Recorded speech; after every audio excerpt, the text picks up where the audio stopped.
देश और दुनिया का कोरोना वायरस का अपडेट आपको हम इस वीडियो में बताएंगे। इसके साथ ही कोरोना वायरस के वैक्सीन का ताज़ा अपडेट भी। शुरू करते हैं भारत के अपडेट के साथ। भारत में कोरोना वायरस के केस अब 97,67,000 से ज़्यादा हो गए हैं। वहीं 1,41,772 लोगों की मौत देश में कोरोना से हो चुकी है। वहीं भारत में अब भी कोरोना वायरस के एक्टिव केस 3,72,293 हैं। खास बात यह है कि 92,53,000 से ज़्यादा लोग देश में कोरोना वायरस से पूरी तरह ठीक भी हुए हैं। कोरोना वायरस का रिकवरी रेट 94.74% हो गया है। ये अनलॉक 1 के समय 47% से कुछ ज़्यादा था, जो तब से अब 2 गुना हो गया है।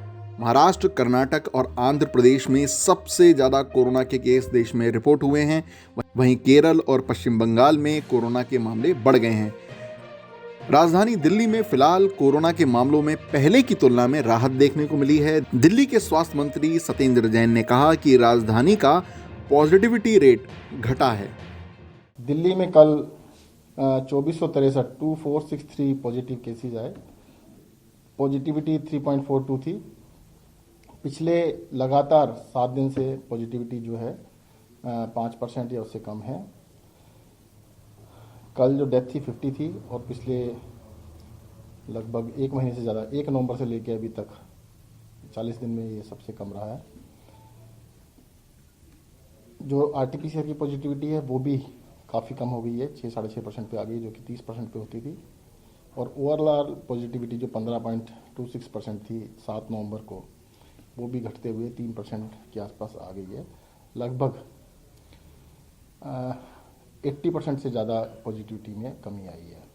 तो दिल्ली के अंदर ये संतोष की बात है कि कोरोना लगातार 7 नवंबर के बाद से धीरे धीरे कम हो रहा है और अब डेफिनेटली कह सकते हैं कि थर्ड वेव मतलब ख़त्म हो रही है। हुई नहीं, अभी चल रही है, ख़त्म हो रही है, कम हो रही है, मतलब बहुत तेज़ी से कम।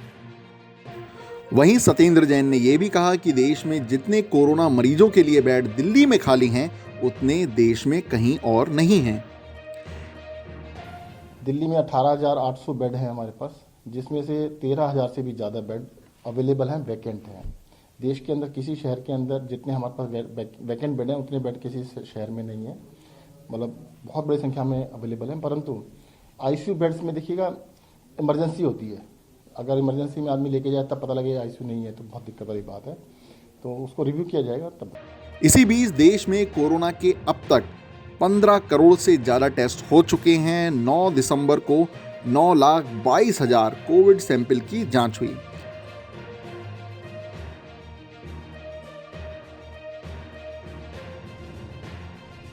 अब बात करते हैं कोरोना वायरस के वैक्सीन से जुड़े अपडेट की। प्रमुख विमान कंपनी स्पाइस जेट और स्नोमैन लॉजिस्टिक के बीच वैक्सीन के स्टोरेज, ट्रांसपोर्ट और डिस्ट्रीब्यूशन को लेकर समझौता हुआ है। वहीं देश में कोरोना वायरस के वैक्सीन का इंतजार हो रहा है। कोविड-19 वैक्सीनेशन के नेशनल एक्सपर्ट ग्रुप के प्रमुख डॉक्टर वीके पॉल ने कहा है कि सरकार का लक्ष्य है कि अगस्त 2021 तक 30 करोड़ लोगों को कोरोना का वैक्सीन लग जाए।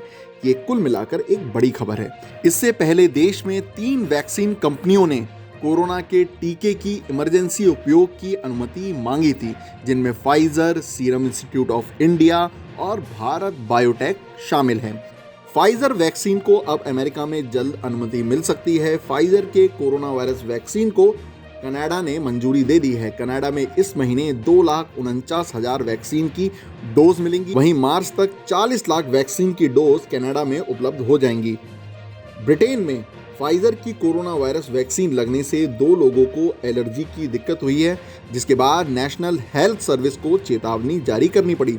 जिन 2 लोगों के ऊपर वैक्सीन का दुष्प्रभाव देखने को मिला है वे पेशे से हेल्थ वर्कर हैं। इसके बाद अब ब्रिटेन के रेगुलेटर्स ने कहा है कि जिन लोगों को पहले से दवा, खाना या वैक्सीन से एलर्जी की शिकायत है, उन्हें फाइजर बायोटेक का कोरोना वायरस वैक्सीन ना दिया जाए। इससे पहले फाइजर वैक्सीन को यूके और बहरीन में इमरजेंसी उपयोग की मंजूरी मिली थी।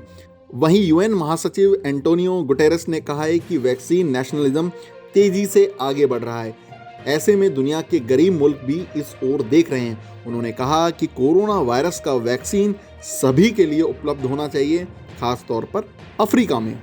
इसी बीच दुनिया में कोरोना वायरस के कुल मरीजों का आंकड़ा 6 करोड़ 88 लाख से ज़्यादा हो चुका है।